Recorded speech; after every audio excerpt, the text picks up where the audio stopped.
vámonos ahora a los ganadores, perdedores, ¿quiénes fueron? Quique, Rodrigo Pacheco.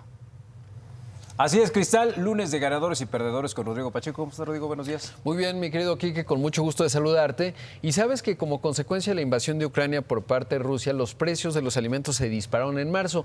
Ya lo sabíamos en términos de que es obvio, lo vamos experimentando en nuestros bolsillos, pero la FAO reporta que tuvo un avance de 33% a tasa anual, es decir, si comparamos los precios a escala global de marzo con respecto a marzo de 2021, pero lo más sorprendente es el 12% mes con mes, o sea, de un mes a otro te subió 12% a escala global. De acuerdo a esto, a lo que reportó la FAO, que es la Organización de las Naciones Unidas para la Agricultura y la Alimentación, y un funcionario justo de la ONU dijo que es la peor crisis de alimentos desde la Segunda Guerra Mundial.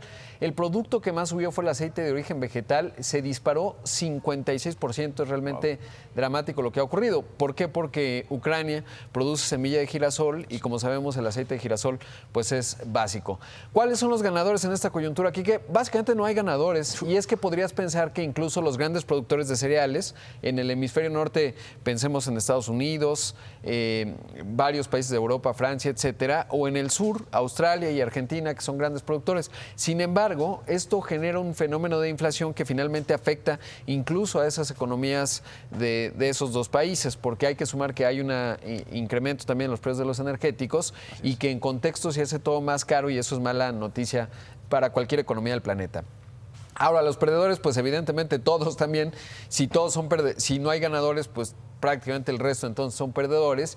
Y es que los países que realmente están con muchísimo riesgo son, por ejemplo, Egipto, que importa harina de trigo y trigo en general, y eso, bueno, pues puede generar incluso presiones sociales importantes. La primavera árabe que se dio a finales de 2010 tuvo que ver con un aumento en los precios de los alimentos. Todo el continente africano es deficitario en algunos alimentos. Obviamente es un continente muy grande, pero muchos países de la parte norte de África y de África subsahariana están en riesgo.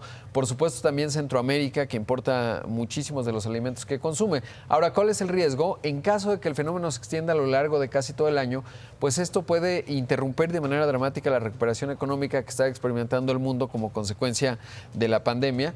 En el caso de México, por ejemplo, el dato es que la economía cayó en 2020 8.3%, el año pasado crecimos 5% y este año está disminuyendo la proyección de crecimiento, prácticamente en el promedio se ve 1.8%, o sea, no vamos a vernos recuperado en 2023. Y si la situación de la inflación continúa, pues vamos a tener un 2023 muy débil o casi negativo, y en ese contexto pues vamos a hablar de prácticamente pues todo un momento perdido de crecimiento económico realmente delicado, y eso, bueno, pues es uno de los riesgos significativos que hay, y sobre todo las medidas que van a tomar muchos gobiernos. Algunos van a apostar por el control de precios, que es mala idea si es de manera sostenible porque distorsiona el mercado, genera mercados negros, etcétera. Y la otra es que otros países podrían dejar de exportar y eso pues complica aún más todavía el problema porque inventario sí hay, el problema es cómo se asigna.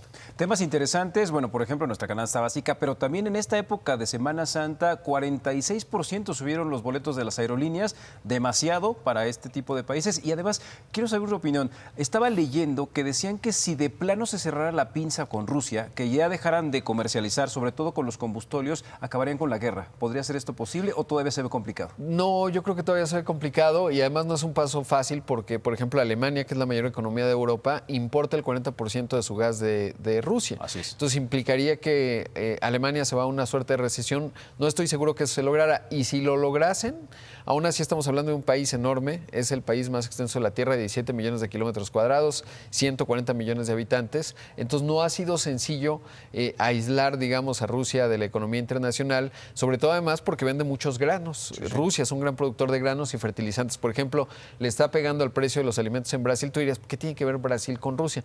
Pues resulta que los fertilizantes que utilizan los brasileños, que es un gran productor de soya, los compran justamente de Rusia. Por eso no es casualidad que cuando vimos previo a la invasión, la visita te acordarás de Emmanuel Macron, que ayer hubo elecciones, y esta mesa inmensa en donde estuvo ahí con Vladimir Putin. Y luego todo era abrazos, te diría casi besos, pues no se vio esa parte, con Bolsonaro cuando fue justamente a Moscú a visitar a Vladimir Putin. ¿Por qué? Porque hay una relación económica importante. Otro gran socio de Rusia, por ejemplo, es la India. La India es la quinta mayor economía del planeta y no ha dejado de importar de Rusia, justamente porque Rusia es el único que le vende insumos militares de manera significativas. Interesante, vamos a ver cómo se ponen las cosas. Muchísimas gracias, Rodrigo. Gracias. Vamos ahora con Cristal.